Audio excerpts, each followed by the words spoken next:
Hello guys, it's me again. I'm very sorry to come to make videos like this. I'm pretty sure that you might be tired to watch my videos because you know I'm always bitching against the fucking federal government, okay? But this time it is totally different because I'm gonna try not to talk about, well, I can't say I'm gonna try not to talk about the federal because they're always in front of me and in front of yourself, you know. Just look at what Mr. Trudeau is doing right now. He is doing really bad shit because, you know, he's thinking that he's like God there. He's not God there. He's only a prime minister. He's a person like you and me. When he goes to shit, it's brown like you and me, you know. So I'm sorry, very sorry about that, but that's pure truth. That's a pure truth. Mr. Addon, I have said a lot of things about yourself, and you know that I'm not wrong. I'm right because a lot of people are saying what I'm saying today to you or before to you, okay, as well. I can tell you that you were not right when you were serving because one thing for sure, your religion came first before your service, okay? In other words, you were wearing turban and possibly long hair underneath, okay? So it was not right for other military that had to have an haircut and not you. Especially you as a minister, you know, it would be the same fucking shit. You have to set the right example where you're at right now. You have to show everybody that how you can be. You're wearing medals right now and with long hair, you know, that's no good. It's not the right thing today.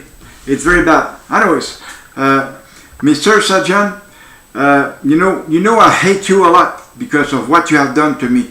It's simple as that. It's very simple. I will explain you again, even if I did before, okay? One day, the social worker from the Children's Aid Society of Ottawa called me and asked me what happened that morning. I was still surprised, okay? So she decided to call the military police, and there was a corporal there, Corporal Gaudreau, went to the school to meet with the social worker.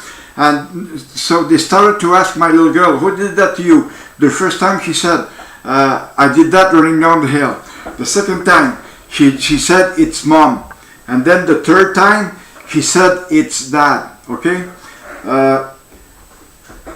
So they came to my place, Corporal Gaudreau, when first thing my little girl came in, and I was wondering where the fuck did she get all those bruises? You know, it's not good. She doesn't look good at all. And then the social worker entered, and then after that, the military police just came into my place and said, Mr. Bernier, you are under arrest. So he took me out, put my hands against the wall, put the handcuff, and threw me in the car for half an hour. I waited for half an hour there. Half an hour later, he came and read my rights. So we were going to the Ottawa prison.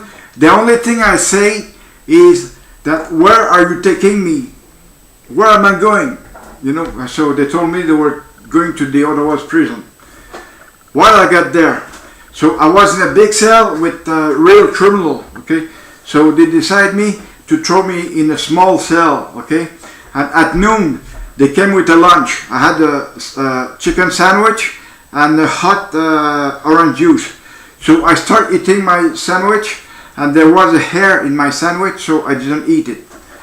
After that, 8 o'clock at night, I went to see in the courtroom. I went to see the judge of peace. It was a woman, and so she told me that I was free, except under very severe restriction. One of them was that I couldn't go to my place, and my trial lasts 2 months. So during those 2 months, I was not able to go to my place to visit my wife and my other girl, okay? So I was real touched because of that, you know. I've tried to commit suicide 2 times at that time, and I had lost 45 pounds. And, you know, there's one thing about that. The military police never did an inquiry or, an inquiry on it. He never did that. Because I've got his final report of the military police, and there is no mention of inquiry. There is no mention of inquiry. So it is no good, because I've told you what happened to me. Okay, at the end of my trial on the 22nd of November, the judge, the Crown took my little girl in the other room, and then the Crown asked my little girl, "Who did that to you?" Oh, she said, "It's my boyfriend, which is very bad to me. His name is da da da." And so the lawyer turned around and asked the military police and the social worker. I said, "Don't tell me you didn't know that before." Anyways, my little girl had changed her story another time, so it was 4 times.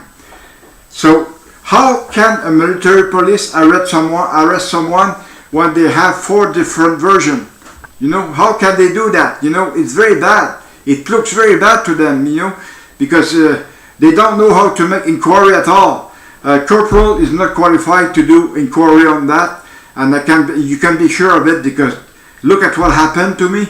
If it would have been a sergeant and above, maybe that thing wouldn't have happened to me. It would have been totally different, you know, because the sergeant would have came to my place and asked me what happened, and start talking with me, and I would be able to tell him. And the military police, when he did,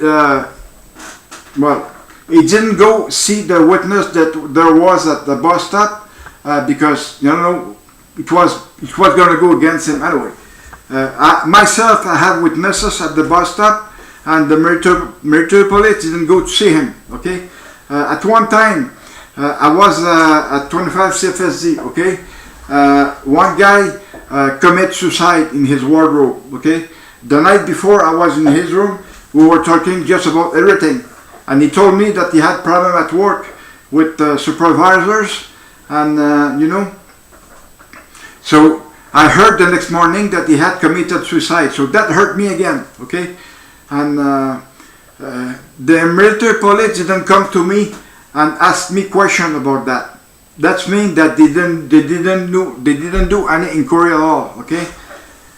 Anyways, I have to tell you that I'm not proud about what happened to me during my career, because before that thing happened to me, my career went successful. Okay, I had a very good career until that date. After that date, you know, my career was pure crap. I was going down the hill, totally down the hill. I was very bad, and D&D decided to release me, medically released, and you know, but they were not able to tell me the reason for my depression, for my major depression. So they were not able to tell me, because they would have been against themselves. So it's no good. But I can tell you right now, I know the reason of my major depression, and I'm not trying to say that that's because of the military police, about what they have done to me, and what fucking Minister of National Defense at that time. It was Peter McKay, and he was conservative, and after that I can't recall the name of the new minister, but they were all same shit. You know, they only want to protect themselves, and that's about all. Okay, same as Governor Mr. Trudeau right now. They only want to protect themselves, even though they gave $10.5 million to Omar Khadr and 3 other fucking Islamists, Muslims, and you know, $30 million, and me, I got shit. I'm getting shit about that. You know, I am extremely anxious and upset against the federal government right now, because I'm hitting big time right now, because I'm talking about the federal government. The federal government, I can tell you right now, is pure crap. Okay, it's pure crap. You know, it's very, very, very bad, and I'm just hoping that it's going to be replaced this fall 2019. I thank you so much for regarding.